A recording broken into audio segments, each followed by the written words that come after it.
It's a beautiful sunny day and you're taking your favorite stroll in the garden when suddenly your feet lands on something and ouch, that really hurts. You find out that your feet has landed on a needle or a prick.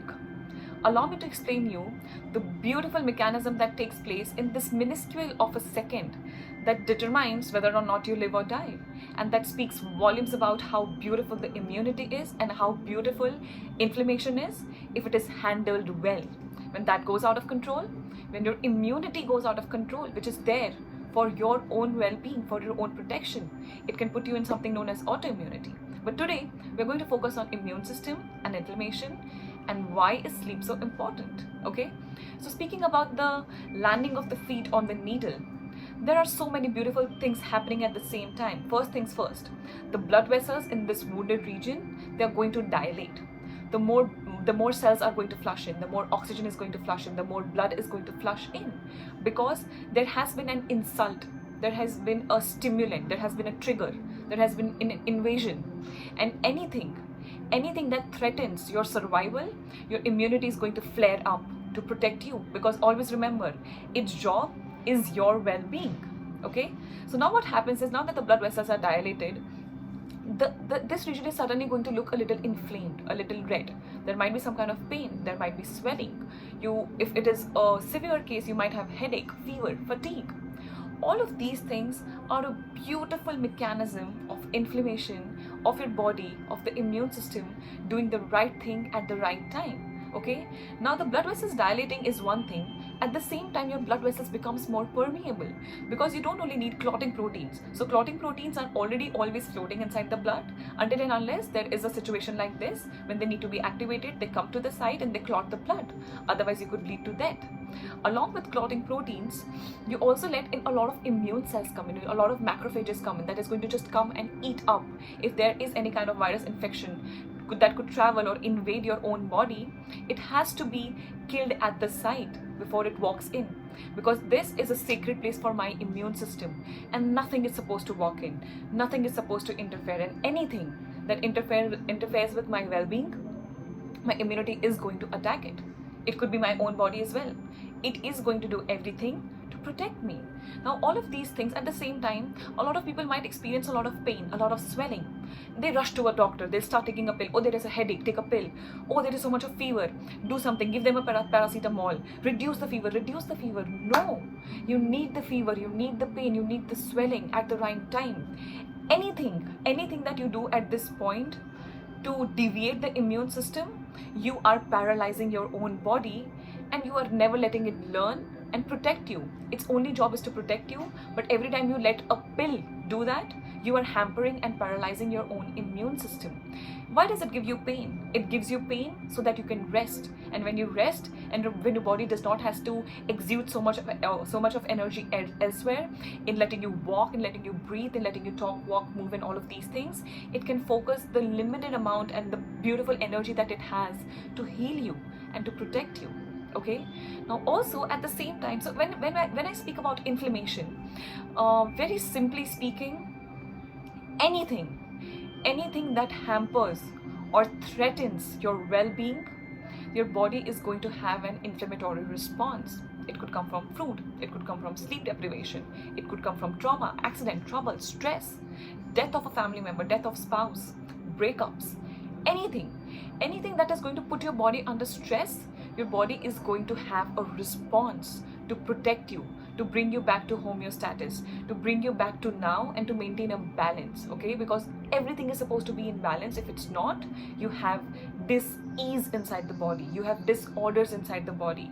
So when people look at inflammation and when they look at pain, fever, fatigue and everything, they start treating the pain, they start treating the headache, they start treating the fatigue, not knowing that the body is doing the best thing, the right thing at the right time, and you have to let it do it. And sometimes the pain might increase 24 hours post the damage has been done, but that's just your body just trying to make sure that there is no kind of invader in this region, and so that invader cannot travel inside of your body, and your body just wants to make sure that it's clean and crystal clear and you are 100% protected. Remember, we are the sacred place. Nothing is supposed to come in, nothing is supposed to walk in. It could be the food, okay? It is also the food. So just imagine what happens with autoimmunity. A lot of times it comes from the fact that the person has a leaky gut syndrome, the person has gut dysbiosis. So what exactly is leaking out of the gut? Information and toxins, food, undigested food particles. So even that can flare up your immune system. Now let us assume I'm just breathing, I'm just chilling, and I suddenly get a virus inside of me, okay? And that slips down to my throat. Now there are so many healthy cells, and they are constantly vigilantly just seeing that this sacred place is sacred and no foreign invader is walking in. Suddenly, one cell, one single healthy, beautiful, intelligent cell sense that there is a virus, okay? And it knows that, hey, that doesn't look like Ankita. I'm sure it's not supposed to be here, and it starts attacking it. So the virus is going to attack the cell, or the cell can attack the virus. What happens in this very minute moment is this healthy cell, two things. It's not going to die before, it's not going to give up before giving it a fight. It will start producing proteins. It will start producing interferons, also known as cytokines, okay? Just the biological name. And it is going to produce proteins such as alpha, beta, gamma, and lambda. All of these proteins, so it's like quickly, it's like, in a very simple term, I just quickly, before I die, I will just send out this message to my body, to the other healthy cells around me, that hey, there has been an invader, there is an enemy, you need to fight it, you need to do something about it, I am dying, but you take care. And that's the beautiful communication that goes on inside the body. And the cytokines are messengers. They travel and they go to healthy cells and they inform them. They start to, your T cells has to come into action, your B cells has to come into action, your macrophages and everything has to come into action, because hey, there is an enemy and you need to protect yourself from it.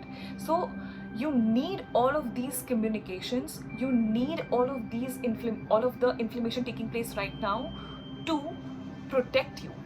But just assume cytokines is just being produced and produced and produced and produced and produced, and it doesn't know how to turn itself off. Just like cortisol. So your adrenal glands can release cortisol in response to a stress event taking place around you or inside of your mind. It could also be perceived stress, okay? But there is no off switch. There is an on switch. With cortisol, there is no off switch. You need to do something about it, almost physically, manually, to turn it off.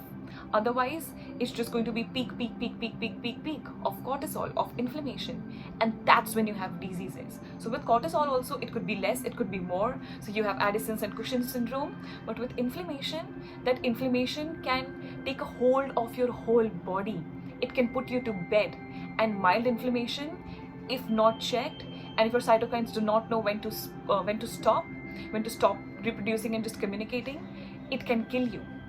Mild inflammation can kill you. So many people just walk around with their C-reactive protein. So C-reactive protein, again, it's one of the tests that we do to look at the amount of inflammation in the body. So C-reactive protein is a response from the liver. And this response comes when there is a lot of, so the liver is going to make this protein in response to the inflammation inside the body, okay? So inflammation comes from different kind of things. So interleukin 1, interleukin 2, interleukin 3. So basically when you look at interleukin word, this word usually means means means of communication, and leuc means WBCs and your lymphocytes, okay?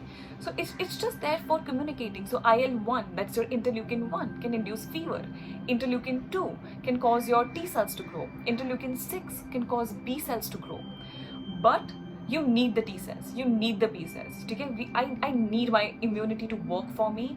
But what happens when IL-1 is out of control, when IL-2 is out of control, when IL-6 is out of control?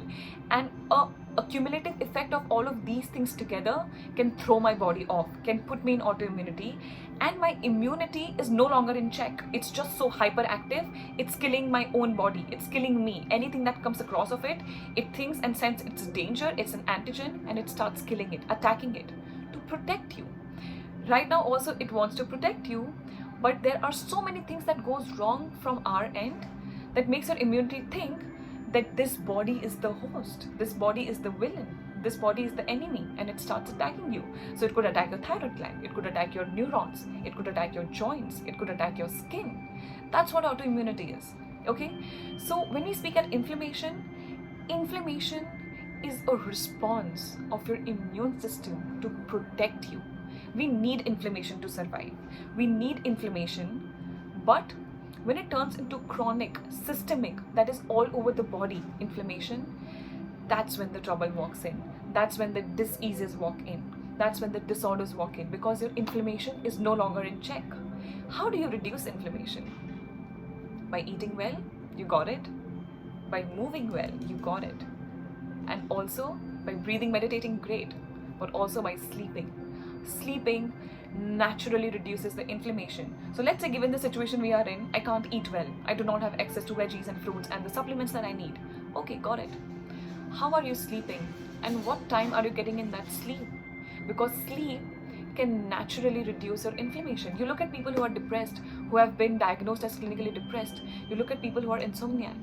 You look at their inflammatory markers and you would know that there is no mechanism, there is no place or space for the body where it can reduce the inflammation. Your body can naturally, so it's like sweeping and mopping and brooming of your own body, and it can get rid of the inflammation. It can get rid of all of these markers and this elevated levels of protein that is not needed, but it needs to rest.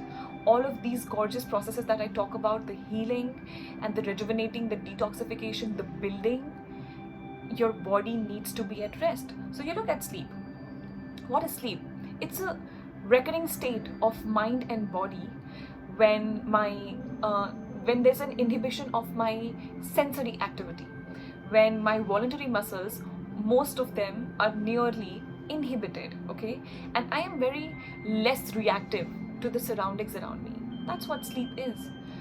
I am sleeping consciously. I'm not aware about my surroundings, and I'm no longer sensing things, but my body is working at its best, going in and out, in and out, in and out, in and out, getting in that every last bit of gunk and dirt and anything and any cell and any infected cell, any unhealthy cell that my body doesn't need. There is something known as N killer cells. It's like, it's like a person who wouldn't even listen what's wrong. It would just sense that there is some problem, and it will start attacking. It will start releasing bazookas. It will start releasing bombs, because anything that threatens your well-being, your body has to walk in and protect you. And that's what sleep does for you naturally, without you being even aware. As we speak, your body is taking care of you. As you sleep, your body is taking care of you, so that you can live another day. But when you compromise on sleep, so just specifically touching upon sleep, it's very multifactorial, and it's not just sleep, but of course sleep plays a huge role. I've had a patient. She was not diagnosed as clinically depressed. She thought she was depressed, and a lot of times, with all due respect to people who do have certain, chemical dysfunctions and imbalances inside the brain, and they are really actually depressed, a lot of people, they just don't know what depression is. They don't know. They define depression in the wrong way. I was feeling sad, so I broke up, and I was just eating the same boring food. I have been in lockdown for 20 days. I think I'm very depressed. I'm sorry, you're not depressed. You just don't know how to manage your emotions well. So depression is real, and people actually face it. So you eating the same boring food, it's not depressing you. You need to look into something else. You need to look at your attitude, and that's not depression. So a lot of time, not to deviate from the topic that we are speaking about, a lot of people just think that they are depressed, including me. I used to think I was depressed. I was not depressed, okay? I was just not managing my own mind. I was just not managing my own emotions, and I thought I was depressed. Again, with all due respect to people who do have serious issues with sleep, with being insomniac, with having sleep apnea, and all of these things, I'm talking about the major chunk who is all about social media and life and relationships and all of these things. You are not depressed, okay? Define depression. And don't define it by the definition of Google. Define depression. How do you feel? And does feeling bad, does feeling down a little bit, not being able to eat your favorite food, having a fight with your spouse or your partner, is that really depression? Or is it just a poor management of your own emotions?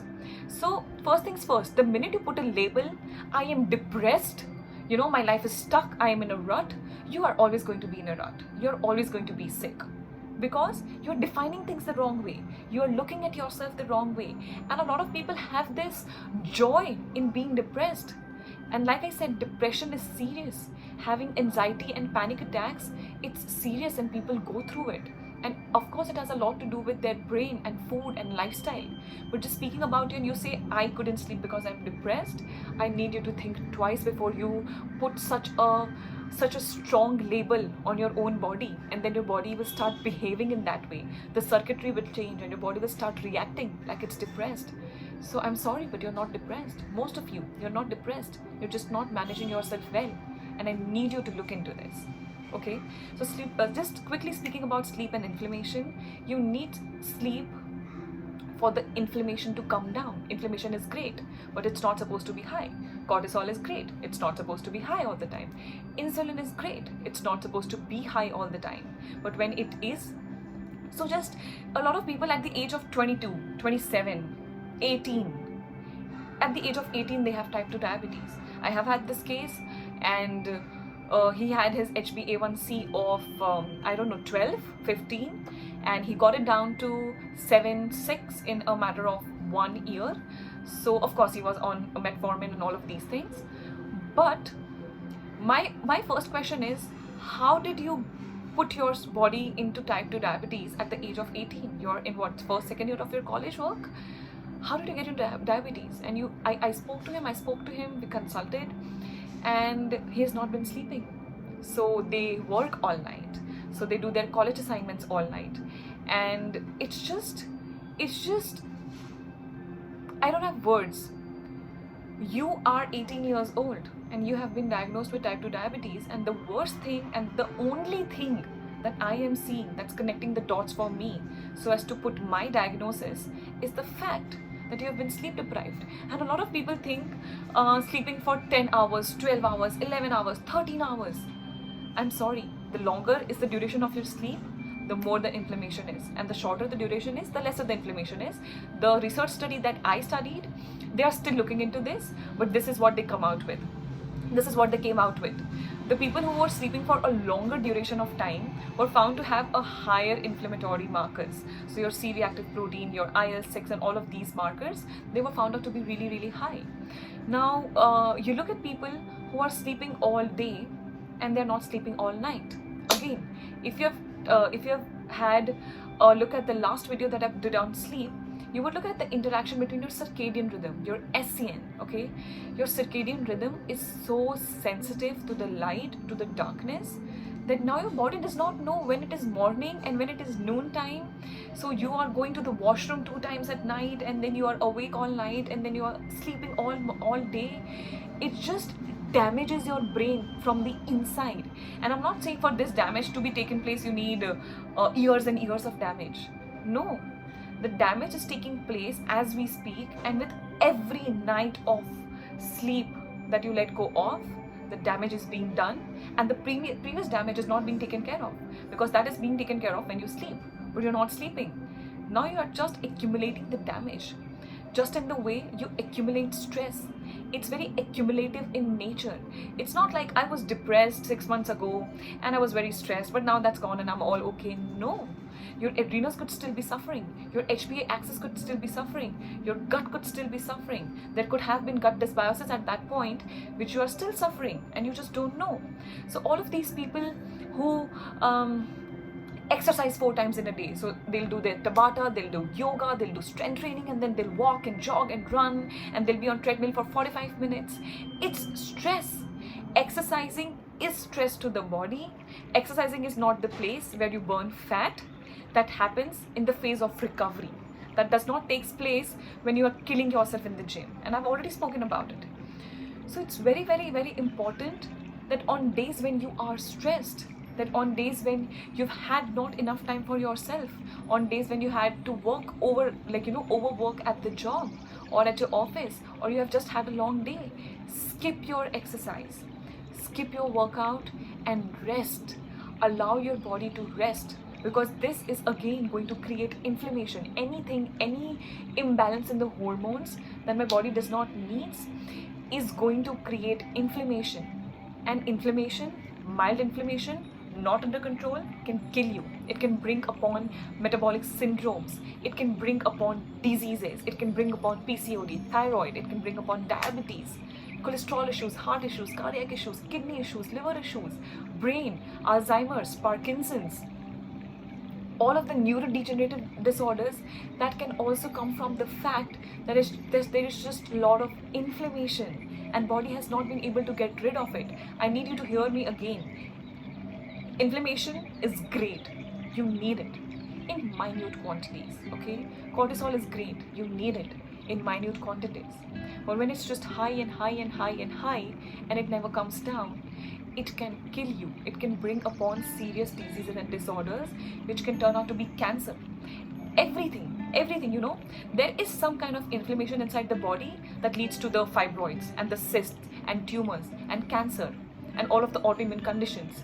There has to be a trigger, an insult from the outside that puts your body in a compromising situation like this. So what is insult? You compromising on your sleep is an insult to your body. And when there is an insult, when there is a stimulant, you already know what happens. So I need you to stop insulting yourself. I need you to stop insulting your own body. I need you to respect yourself. I need you to nourish yourself. I need you to nourish this gorgeous body you are sitting with and you have no idea about how well, how intelligently, beautifully it is orchestrating for you to be able to comprehend and even hear to what I have to tell you. Stop insulting yourself. Make sleep your priority.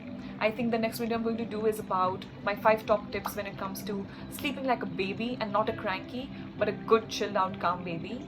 But until then, you need to know that anything that your body does is to protect you until you insult it. So write down what exactly are you doing to insult the body and what can you do to respect it and to change it. And also always remember, body heals, body forgives, body will not remember and body will cure itself. The inflammation will go down. The body will take care only if you allow it to. So, are you going to take care? Is the only question I have for you. Have a great day.